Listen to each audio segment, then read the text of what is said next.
So this one is part 11 of Wenlang's regret or realization arc.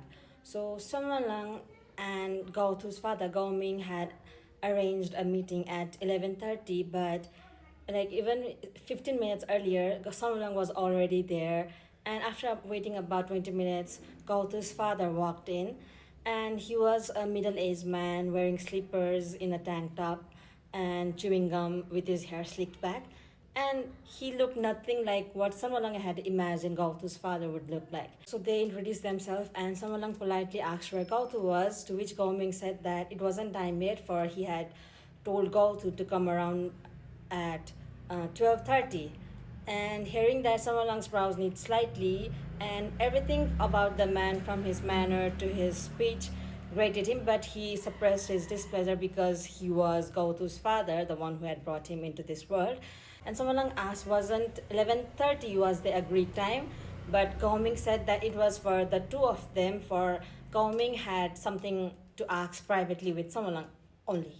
Gaoming's conversation weren't any meaningful. He just asked about Gautu's salary and his reason for his resignation, to which Samalang answered absentmindedly, barely maintaining the politeness. But when Gao Ming suddenly brought up Gautu's romantic life, only then was Samalang finally locked in. And Gao Ming said how Gao Tu was quiet and not very sociable since he was a child, and when he heard that he was in a relationship, he was very surprised. And hearing that, Samalang asked if Gao Ming had always known about his relationship, Gao Tu's relationship, to which Gao Ming said that he only found about it recently. And seeing how Samalang was reacting, he asked if he already knew about Gao Tu's relationship. And at first, Gao Ming was only suspicious after getting a call from Samalang, because why would a person of Samalang's position would call personally in order to inquire about a secretary who had already resigned? But after getting the call from the Omega Protection, and even Gao Ming personally calling and looking after all the records with the personal private doctor of Gao Tu, did he finally put in that it might be Samalang who got Gautu pregnant, but it was only after looking at Samalang's serious face when talking about Gautu's relationship did he finally realize that he was getting at it. And even when they were doing conversation, Gao Ming quickly, under the table, quickly searched about Samalang's Omega aversion syndrome. And after reading all the articles about Samalang's Omega aversion syndrome, did Gao Ming finally put in together that he indeed was the one who got Gautu pregnant. And he was when he realized that, he was very happy, because he was just thinking about money and all. Gao Ming was very happy because he felt that he was getting closer and closer to becoming rich overnight.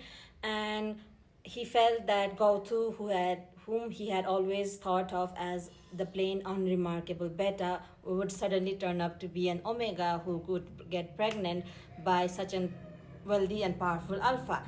He felt, how could he have not realized it before, that the clumsy rabbit would suddenly turn into a golden eggs laying kind of goose.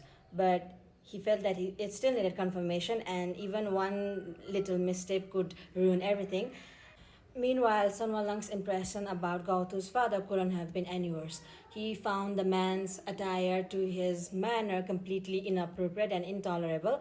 What was even more absurd was, since they were meeting Gautu at 12:30, he dared set up a meeting with him at 11:30, as if he wasn't already anxious about meeting Gautu.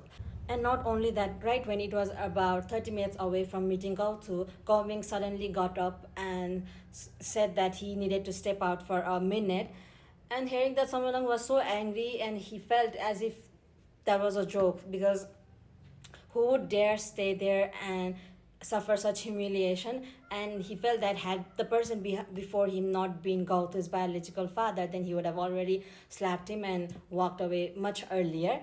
And he felt that Gautu better not be even a minute late, for he was already at his limits, and if Gautu did not come, then he would definitely blow up or something like that. Lang held back his anger, pulled out his phone, and started scrolling through his WeChat message history with Gauthu. Just about an half an earlier, he had sent Gauthu a message, but it was left unread, like as always. And then he started looking through Gauthu's movements, and his latest post was about the time when Samalang had taken Gauthu on a yacht to fishing on some lake. Samalang remembered about the fishing trip vividly because Gauthu was helplessly clumsy and he knew nothing about fishing. Even after waiting a long time, he couldn't even rein in a single fish. And seeing that Samalang, who was already had a bountiful of fish, couldn't bear it, so he had to personally teach Gauthu. And like he put his arms around hand in hand and taught Gauthu, was already a nervous wreck. And after about a while, Gauthu finally got his first fish, and he had posted about that fish on his WeChat moments. Gauthu had posted about that fish, thanking Samalang that time, and like Samalang had even given him a like on the very same day. And he scrolled through Gauthu's every WeChat moments, and he quickly realized and he even felt angry that Gauthu did not post anything personal, and even if he did, then there wasn't any photos. It was just reposting some related to their company. And he quickly reached the end of Gauthu's WeChat moments, but he once again went to the very first WeChat movement and started liking every single one of them. And within some minutes, he had already given Gauthu about 30 likes. And but Gauthu, on the other hand, had already registered a new WeChat account, preparing for a new life, was completely unaware of all the predicament that Samalang was going through right now.